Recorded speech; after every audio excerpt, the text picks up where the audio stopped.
What's going on, you guys? Welcome back to the Monster Bass channel. I'm Jeff with Burly Fishing, and I'm here to talk to you about drop shotting.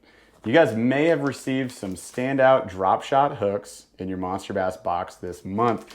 You may have also received a drop shot plastic, something like this Somatis baits. We're gonna take a look at how to rig this thing, and then we're gonna go fish it on the water.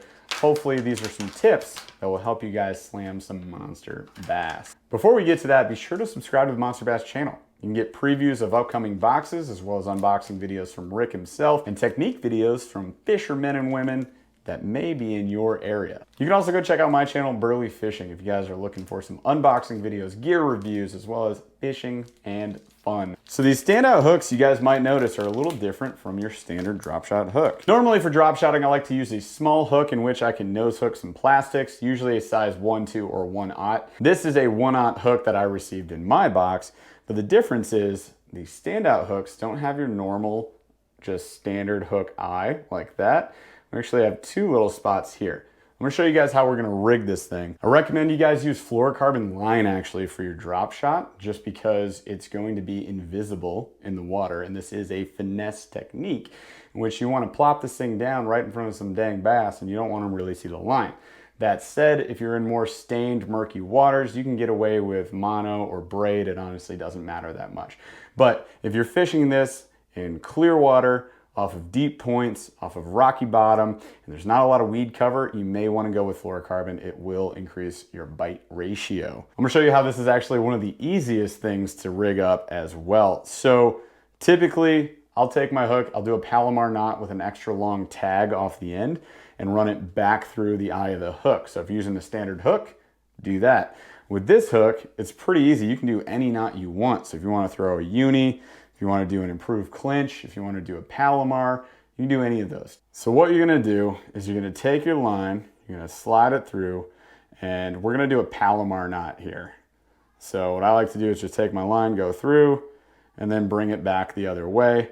And then all we're gonna do is draw out a whole ton of line. So this tag end, this is where my weight's gonna end up going. So I need extra. So if you're trying to keep your hook, a foot, foot and a half, 2 feet maybe off the bottom, you can go less, of course, than that. You can do 3 inches if you want to. So we're gonna draw this thing out.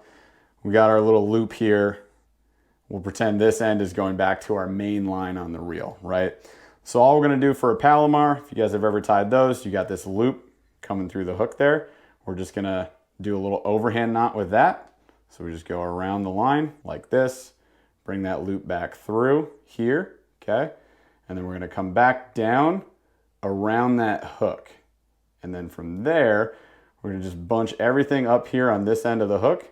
I'm just gonna pull the line in its entirety there until I end up with a nice pretty knot. So from here, again, this short end, we're pretending this is going up to my reel. This long end is the tag. I'm gonna take this tag and we're just gonna run it down through the eye of the hook here. We're gonna pull it straight, okay? And if this line is going up to my reel, then this is what's gonna happen. Look at that. Well, look at how great that stands out. Now, I know you can do this with a standard hook, but we gotta keep in mind too, without having this little joint here, this little elbow, which is keeping this up here pretty well. Without that there, a standard hook is just gonna drop, right? So it's actually not really gonna sit too straight. It's gonna be more like that. All right, so next up, we gotta rig a plastic to this. All we're gonna do is nose hook it. So you're just gonna take it like a 1/4 inch below the end of the plastic. You're gonna poke that hook through. You're just gonna slide it down. There, that's it. That's all you gotta do. These Somatis baits are pretty salty, so it's gonna float really well. It's gonna look just like this, kind of just waving in the current, right? And the bass is gonna come up and just mash it. The last thing you're gonna need on this is a weight, something that's gonna hold the line taut. So you're gonna have your rod kind of up just a little bit, keeping a tight line, because there's a weight holding it down the bottom so the hook can sit upright like we just showed you. A couple different variations of these things. You can get like nice little tube weights, tungsten, lead. You can do the same types, tungsten or lead, for like a little cannonball style weight, a little ball style. You got teardrops.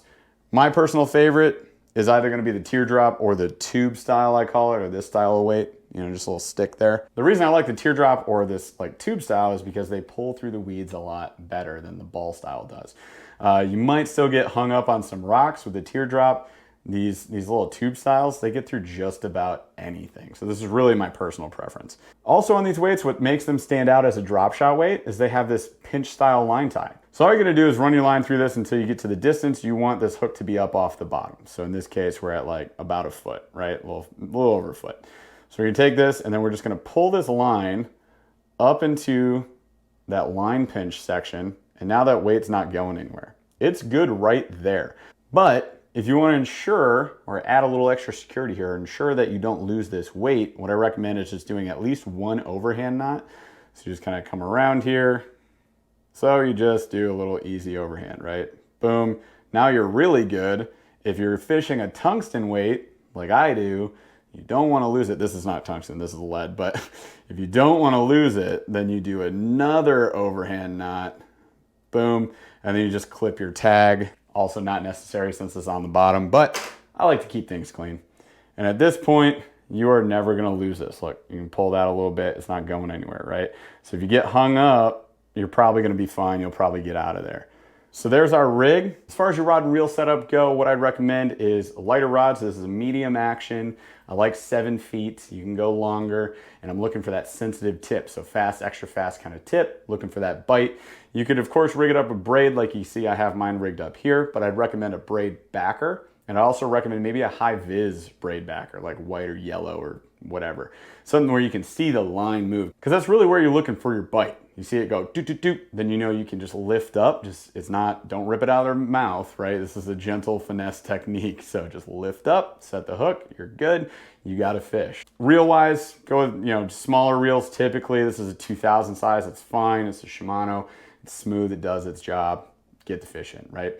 Not as big a deal, but the rod setup, kind of big deal. We gotta be able to see the action of the tip of that rod. All right, let's see this thing in action out on the water real quick. Water is kind of insanely down right now. This is really low for us. I'd say easily, or what? This is 3 feet down from where it normally is. All right, so I cast it up on this rocky ledge. I'm just gonna let it sit for a second. I'm gonna hop it down.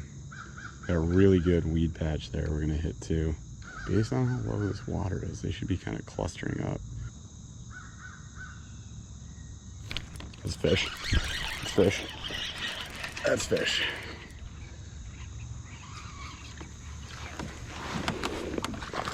Get in the boat.